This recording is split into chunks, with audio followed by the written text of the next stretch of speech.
हो, रस्सी हो, ये सब चीजें नहीं थी। तो ये सब चीजें भी लापरवाही और इन सब चीजों को भी अब देख सकती है एसआईटी और इन पर भी जो है जांच की जा सकती है।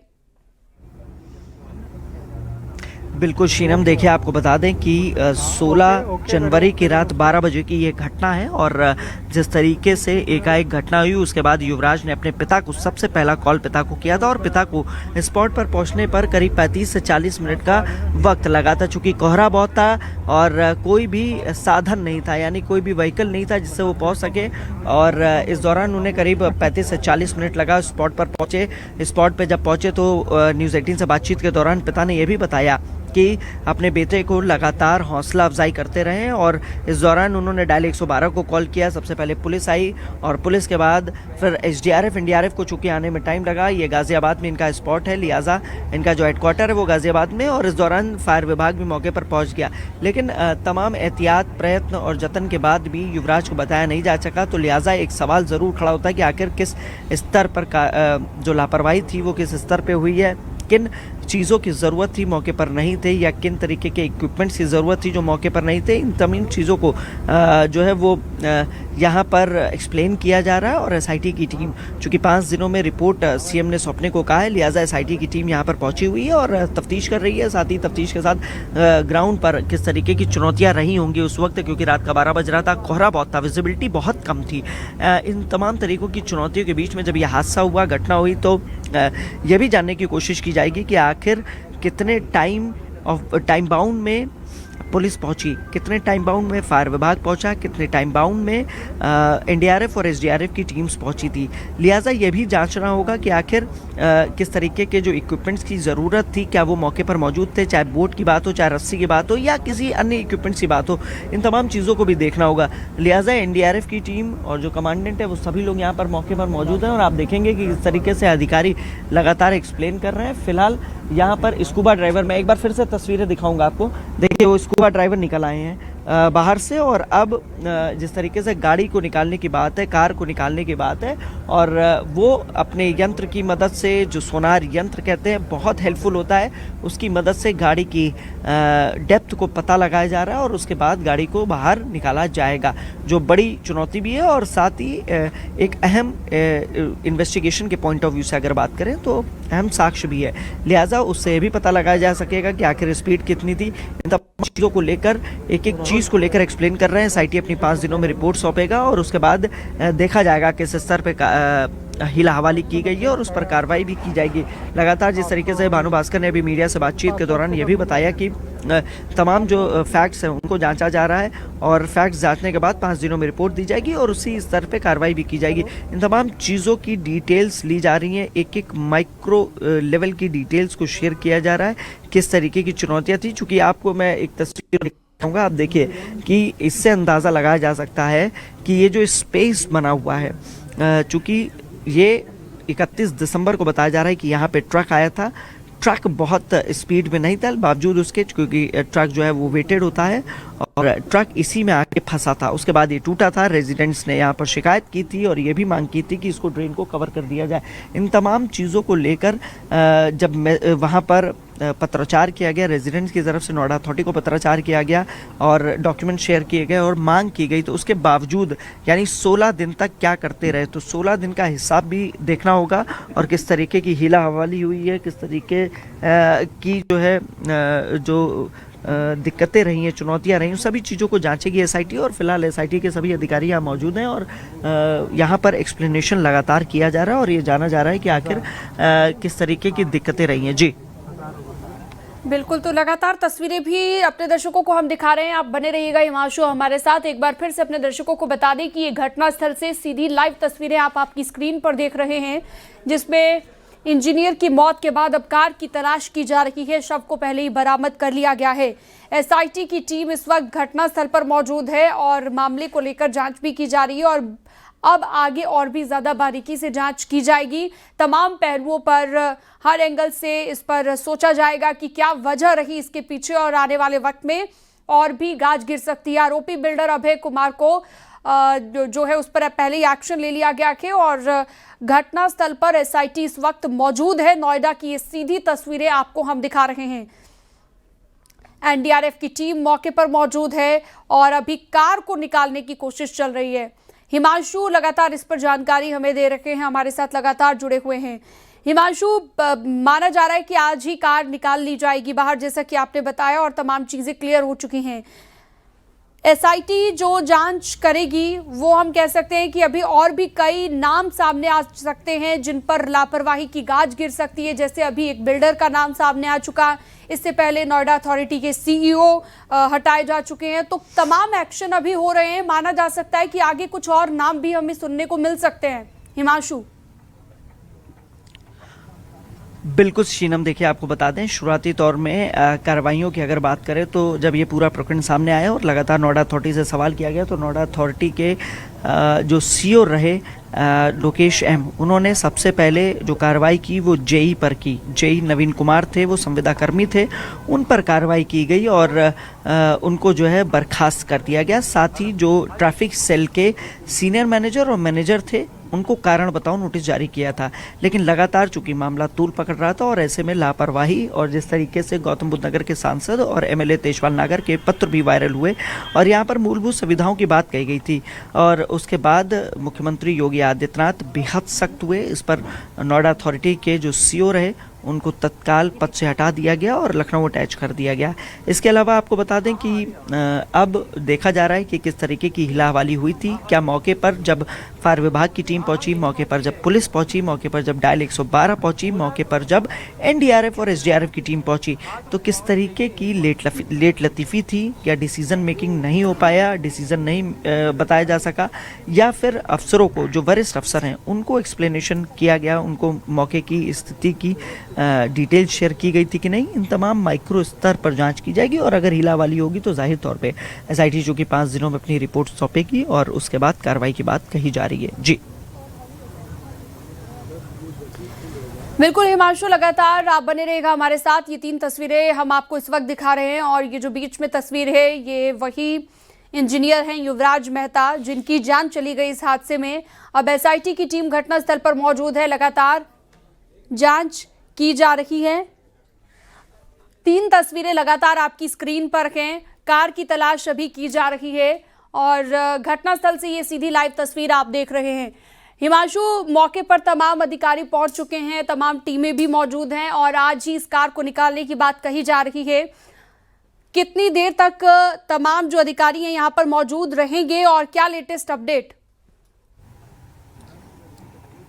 देखिए, बिल्कुल आपको बता दें कि लगातार यहाँ पर जो अधिकारी हैं एसआईटी को एक्सप्लेन किया जा रहा है, फिर चाहे गौतम बुद्ध नगर सांसद गौतम बुद्ध नगर की कमिश्नर की बात हो या यहाँ पर जिलाधिकारी मेधा रूपम की। चूंकि एसआईटी गठित की गई थी सीएम योगी आदित्यनाथ की तरफ से और लिहाजा 5 दिनों में ये रिपोर्ट सौंपी जानी है और इन्हीं सब चीज़ों को लेकर यहाँ पर अधिकारी पहुँचे हैं घटनास्थल पर और बताया जा रहा है कि यहाँ पर फैक्ट फाइंडिंग से बाद, यहाँ तथ्यों की जाँच करने के बाद यहाँ पर मौके पर किस तरीके की दिक्कतें रहीं, चुनौतियाँ रहीं या यहाँ पर किस तरीके की जो लापरवाही है साफ तौर पे सरकारी तंत्र की, अगर मौके पर पहुंचा था 2 घंटे तक, पिता का कहना है कि 2 घंटे तक लगातार वो जान की गुहार लगाता रहा लेकिन सरकारी तंत्र बचाने में नाकाम रहा।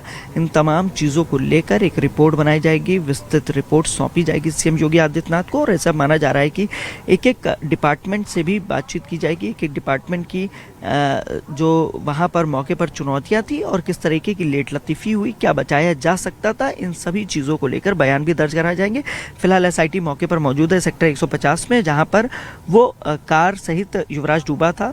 युवराज का अंतिम संस्कार परिवार ने कर दिया है और फिलहाल आपको बता दें कि यहाँ पर युवराज के अंतिम संस्कार के बाद जो अधिकारी हैं वो अब मौके पर पहुंचे हुए, माना जा रहा है कि परिवार से भी जो सभी लोग हैं वो मिलने जाएंगे, यानी एसआईटी जो है वो परिवार से मिलने जाएगी, एसआईटी परिवार से बात करेगी और किस तरीके से पिता ने जो तमाम गंभीर आरोप लगाए हैं, पिता ने अपने स्तर से किस किस तरीके के मीडिया से जब बातचीत की तो तमाम तरीके के गंभीर आरोप लगाए। उनका कहना है कि अगर सरकारी तंत्र चाहता तो उनके बेटे की जान बच जाती, लिहाजा किस तरीके की लापरवाही रही है इन सब बातों को जानने के लिए एसआईटी की टीम।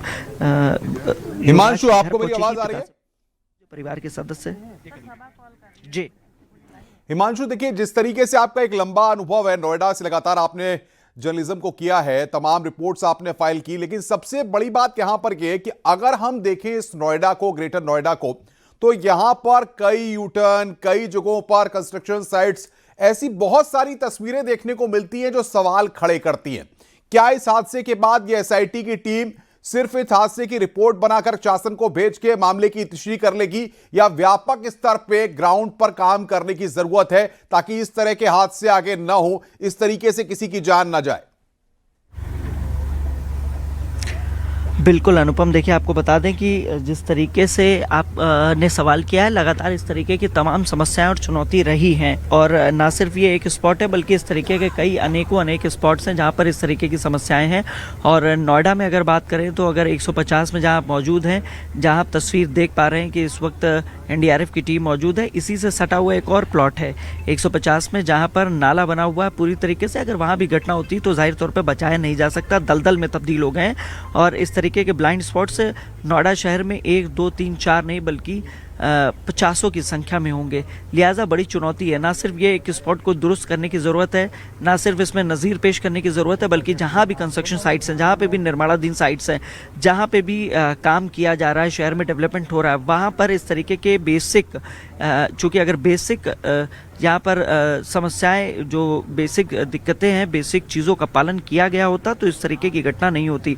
बेसिक अगर बात करें तो अगर रिफ्लेक्टर्स लगा दिए गए होते, अगर यहाँ पर वॉल लगा दी गई होती, या टेम्परेरी कोई टीन शेड लगा दिया गया होता तो जाहिर तौर पे हादसा नहीं होता। लेकिन इस तरीके की तमाम कमियां, खामियां देखने को मिली और यहाँ पर एक 27 वर्षीय इंजीनियर की जान चली गई। हिमांशु, आप भी जानते हैं जाहिर तौर पर इससे पहले जर्जर मकानों की दीवारें गिर चुकी हैं। सेक्टर 12-22 में कई इस तरीके के मामले सामने आ चुके हैं। एक्सप्रेस वे पे कई ऐसे हादसे होते हैं, गाड़ियां तेज रफ्तार में होती हैं और साइड कटर को तोड़ते हुए नीचे तक गिर जाती हैं। वहां पर कोई बैरिकेडिंग्स नहीं होती है। लगातार रोज हादसे में लोगों की जान चली जाती है। कोहरे के वक्त लगातार हादसे होते हैं, लेकिन अथॉरिटी की जो जिम्मेदारी है, उस जिम्मेदारी का निर्वहन ठीक ढंग से नहीं किया जाता है।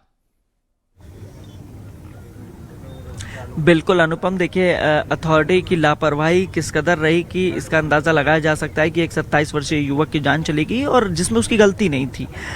गलती सिस्टम की थी, गलती नोएडा अथॉरिटी के अफसरों की थी, जिम्मेदार अफसरों की थी। और फिलहाल अभी एक खाना पूर्ति करके जेई हटाए गए थे, लेकिन अब सीएम योगी आदित्यनाथ इसमें बेहद सख्त हुए थे, जिसके बाद नोएडा अथॉरिटी के सीईओ को हटाया गया। लेकिन जाहिर तौर पर यह देखना होगा कि आखिर कौन लापरवाहियां हुई हैं, आखिर ये सिविल के स्तर पे, चूंकि ये नाले का काम है, यहाँ पर सिविल का काम होता है, लिहाजा ये देखना होगा कि सिविल की किस तरीके से लापरवाही है। इसके अलावा इलेक्ट्रिकल एंड मेंटेनेंस की, चूंकि ये रात में अंधेरा रहता है, यहाँ पे जो स्ट्रीट लाइट्स हैं वो वर्क नहीं करती हैं। इन तमाम तरीके की चुनौतियां, और देखिए एसआईटी की टीम यहाँ से मौके पर मूव कर गई है, फिलहाल आप दिखा रहे हैं। और अशोक जी कहाँ? हाथ पकड़िए, मैं डीएम अरविंद, धीरे से अरविंद डीएम में निकल। हिमांशु, आपको मेरी आवाज आ रही है?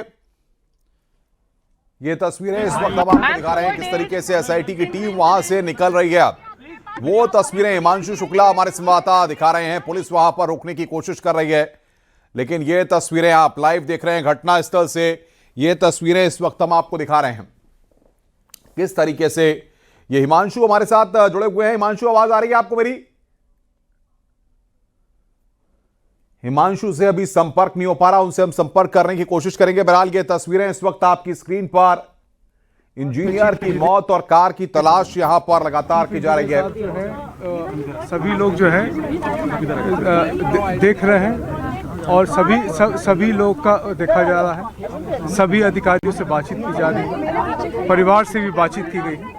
सभी तथ्यों को देख के 5 दिन के अंदर हम लोग रिपोर्ट देंगे।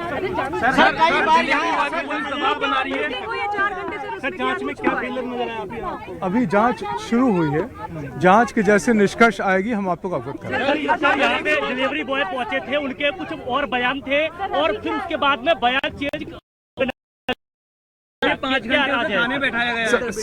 सभी लोगों से बातचीत किया जाएगा, सभी लोग से बातचीत करने के बाद से फिर बताएंगे। कह रहे हैं वो दबाव बना रहे हैं। नोएडा प्राधिकरण के लिए क्या कहेंगे? नोएडा प्राधिकरण जितने लोग हैं सबसे बात करके निष्कर्ष से बताएंगे। फायर ब्रिगेड ने हाथ पैर मारे थे सर। ये आप देख सकते मेगा हैं मैम, पूरी तरह से यहाँ जो प्रशासन मेगा है मैम कुछ कहोगी? पहुंचा है। डीएम मैम कुछ कहोगी? मैम आप कुछ कहना चाहेंगे? मैम आप क्या कहेंगे? डीएम आप कुछ कहेंगे? डीएम मैं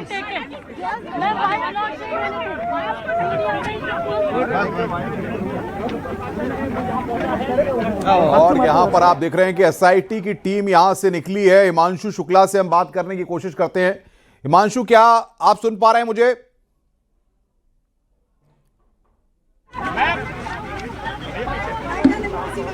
हिमांशु से अभी संपर्क यहां पर नहीं हो पा रहा। ये तस्वीरें हम आपको दिखा रहे हैं, जिलाधिकारी मेधा रूपम की तस्वीर आप देख रहे थे। जिलाधिकारी मेधा रूपम वहां से निकली हैं। अब सबसे बड़ा सवाल यहां पर यह कि एसआईटी इस पूरे मामले को जिस तरीके से देख रही है, तमाम चीजों के बाद जो अपनी रिपोर्ट दी जाएगी, उस रिपोर्ट में किन किन बातों का जिक्र किया जाएगा, ये यहां पर देखना होगा। और ये तस्वीरें आप देख रहे हैं। जी अनुपम। हिमांशु, सारी टीम जो है अब कहां पर जा रही है? क्या कुछ और लोगों के बयान लिए जाएंगे? और गाड़ी को निकालने में अभी कितनी मशक्कत और करनी पड़ेगी? बिल्कुल, देखिए सबसे पहले तस्वीर आपको दिखा रहे हैं, यहाँ से निकल गए हैं जो तमाम एसआईटी के मेंबर्स हैं। इसके अलावा जिलाधिकारी और सीपी सभी लोग निकल चुके हैं। फिलहाल जिस तरीके से यहाँ पर पहुंची थी एसआईटी की टीम, और ऐसा माना जा रहा था कि जो पीड़ित परिवार है यानी जो युवराज के पिता राजकुमार, उनसे बातचीत की जाएगी, लेकिन फिलहाल टीम वहां नहीं गई, टीम वापस लौट गई है। और माना जा रहा है कि बयान के लिए दूसरे दिन का वक्त का चयन किया जाएगा, लेकिन फिलहाल टीम यहाँ आई थी और करीब 15 से 20 मिनट यहाँ टीम रही और तमाम जो बारीकियां वो समझी गई, किस तरीके से इलावाली हुई है। और फिलहाल भानु भास्कर भी ये बोल के गए, जो एडीजी हैं उनका ये कहना है, एसआईटी में शामिल है, उनका ये कहना है कि यहाँ पर जांच पड़ताल करने के बाद नियमानुसार रिपोर्ट सौंपी जाएगी और जो भी दोषी होंगे उनके खिलाफ कार्रवाई की जाएगी। जी हिमांशु, जिस तरीके से कार को निकालने के लिए एनडीआरएफ के जवान मुस्तैद हैं, ऐसे में कितना वक्त कार को निकालने में लग सकता है? बिल्कुल, देखिए मैं कैमरामैन से कहूंगा कि मेरे साथ आए ताकि हम आपको स्पॉट भी दिखा सके आखिर क्या स्थिति है इस वक्त। और यहाँ पर तमाम कोशिशें की जा रही हैं निकालने की फिलहाल, लेकिन अभी तक कार निकाली नहीं जा सकी। क्या स्थिति है मौके पर, ये भी जानने की कोशिश करेंगे। और एनडीआरएफ के तमाम अधिकारी सभी लोग मौजूद हैं। आप देखिए अभी टाइम लगेगा यहाँ पर, और अभी फिलहाल जो है वो लोकेशन ट्रेस आउट की जा रही है, लेकिन अभी कितनी डेप्थ है, क्योंकि सोनार की मदद से लगातार डेप्थ देखी जा रही है, कितनी डेप्थ है और कहाँ पर कार है, उसकी लोकेशन ट्रेस आउट की जा रही है और उसके बाद यहाँ से कार निकाली जाएगी। लेकिन अभी तक ये स्पष्ट नहीं है, क्योंकि जो स्कूबा ड्राइवर्स हैं, जो गोताखोर हैं, वो पानी के नीचे लगातार जा रहे हैं। और डेप्थ, चूंकि सबसे बड़ी चुनौती यही है कि डेप्थ देखना है, और नीचे पानी चूंकि गंदा है, लिहाजा विजिबिलिटी भी बेहद कम है। इन तमाम चुनौतियों के बीच में एनडीआरएफ पिछले 3 से 4 घंटे से यहाँ पर लगातार काम कर रही है और देखने की कोशिश कर रही है, डेप्थ नापने की कोशिश कर रही है, उसके बाद यहाँ से कार निकाली जाएगी। फिलहाल एनडीआरएफ की टीम मौके पर मौजूद है। क्या मानते हैं, इतनी बड़ी लापरवाही के बाद अब इस तरह की घटना ना हो, क्या कदम उठाने चाहिए? देखिए जाहिर तौर पे कुछ लोग हैं, उनसे बातचीत करने की कोशिश करते हैं। क्या नाम है आपका? जी मेरा नाम योगेश वैष्णव है। मैं कहाँ से आए? गौतम बुद्ध नगर हूँ। हाँ। जिस तरीके से ये घटना हुई है, इस पर क्या कहना है आपको? इस पर जी शासन प्रशासन जिम्मेदार है, क्योंकि लड़का 2 घंटे तक जीवित रहा था और वो अपनी मदद के लिए गुहार लगाता रहा शासन प्रशासन से, लेकिन कोई भी अंदर नहीं कूदा। कोई बता रहा है इसमें सरिया है, मर जाएंगे। अगर पुलिस वाले चाहते तो यहाँ से किसी पंचर वाले पे से एक ट्रक के टायर की 1020 की ट्यूब में भी हवा भरवा के डाल देते। 2-2.5 घंटे का समय था उनके पास में, वो बेचारा 2-4 महीने तक भी इसमें जिंदा रह सकता था, लेकिन वो देखते रहे। यहाँ पे जो है आप क्या कहना चाहेंगे? योगी जी की सरकार में जितने भी अफसर गौतम बुद्ध नगर में है ना, सब वीआईपी हैं। कोई किसी मंत्री के रिश्तेदार हैं, कोई किसी के रिश्तेदार हैं।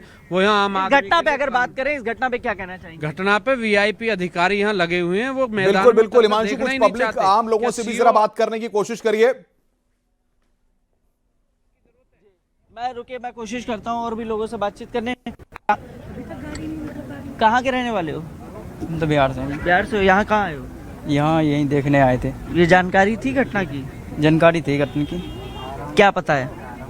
मुझे ये पता है कि इसमें जो है कोहरे के कारण शुक्रवार की रात है जी, उसी दिन जो है गाड़ी इसमें 1 बजे के करीब गई है हुई। क्या लगता है कि किसकी गलती थी? कहाँ पे लापरवाही हुई है? मुझे ऐसा लग रहा है कि लापरवाही यहीं पे हुई है। देखिए जाहिर तौर पे कई लोग हैं यहाँ पे, चूंकि यहाँ बैरिकेडिंग कर दी गई है, आम आदमी को अंदर आने नहीं दिया जा रहा है। फिलहाल मौके पर सभी अधिकारी और अफसर मौजूद हैं और साथ ही यहाँ पर पुलिस के लोग भी मौजूद हैं। कुछ बात करने की कोशिश करते हैं कि पुलिस भी यहाँ पर सिविल वर्दी में घूम रही है ताकि लॉ एंड ऑर्डर खराब ना हो। एसआईटी की टीम पहुंची हुई थी। जी बिल्कुल हिमांशु, अब प्राथमिकता क्या है? कि गाड़ी को निकालना प्राथमिकता है या फिर अभी कुछ और लोगों के बयान एसआईटी की टीम ले सकती है? बिल्कुल देखिए, आपको बता दें कि एसआईटी की इस वक्त प्राथमिकता है रिपोर्ट। किस तरीके से जो यहाँ पर बात करें तो जब एसआईटी की टीम मौके पर पहुंची थी तो यहाँ पर किस तरीके की फैक्ट्स फाइंडिंग थी, उनको रिपोर्ट्स को जल्द से जल्द सीएम योगी आदित्यनाथ को सबमिट करना है, क्योंकि 5 दिन का वक्त दिया गया है। लिहाजा आपको बता दें कि तमाम जो यहाँ पर फैक्ट्स हैं उनको सबसे पहले प्राथमिकता यही है, और साथ ही चूंकि अब एविडेंस के तौर पे है कार, लिहाजा जो कार है उसको भी यहाँ पर निकाला जाएगा साथ ही साथ। लेकिन सबसे बड़ी बात यही है कि जिस तरीके से एसआईटी की टीम यहाँ मौके पर पहुंची, करीब आधे घंटे तक यहाँ पर मौके पर रही, तमाम अधिकारियों ने आपस में डिस्कशन किया और ये जानने की कोशिश की कि आखिर किस स्तर पर हीलावाली हुई थी, किस स्तर पर लापरवाही हुई थी। इन तमाम चीज़ों की फैक्ट फाइंडिंग करने के बाद जल्द से जल्द जो एसआईटी की रिपोर्ट है वो शासन को सौंप दी जाएगी और ये स्पष्ट किया जाएगा किन अधिकारियों की जिम्मेदारी वो भी तय की जाएगी। और उसके बाद कार्रवाई की बात एडीजी भानु भास्कर कह कर गए हैं। निरीक्षण स्पॉट पर थे, आधे घंटे तक थे और सभी अधिकारी मौके पर मौजूद थे। फिर चाहे गौतम बुद्ध नगर के पुलिस कमिश्नर की बात हो, फिर चाहे जिलाधिकारी की बात हो, एसआईटी के साथ ये तमाम अधिकारी यहाँ पर मौके पर मौजूद थे। कमांडेंट एनडीआरएफ भी थे। हिमांशु, आप नजर बना के रखिए, आगे भी हम आपसे अपडेट लेते रहेंगे। हिमांशु शुक्ला हमारे सहयोगी इस वक्त की बड़ी खबर पर हमें अपडेट दे रहे थे। लीजन इंजीनियर की मौत के मामले में बिल्डर गिरफ्तार किया गया है, नामजद बिल्डर गिरफ्तार किया गया है Abhay Kumar. Mz wish town का मालिक गिरफ्तार किया गया है। नॉलेज पार्क थाना पुलिस ने यहां पर यह गिरफ्तारी की है। बड़ी खबर यहां पर हम आपको बता रहे हैं, एमजेड विश टाउन का मालिक गिरफ्तार किया गया है। उस सोसाइटी में हमारे अलावा मंडलायुक्त मेरठ हैं, साथ में चीफ इंजीनियर श्री अजय वर्मा साहब हैं। चीफ इंजीनियर साहब जो हैं सभी लोग जो हैं देख रहे हैं और सभी लोग का देखा जा रहा है। सभी अधिकारियों से बातचीत की जा रही है, परिवार से भी बातचीत की गई। सभी तथ्यों को देख के 5 दिन के अंदर हम लोग रिपोर्ट देंगे।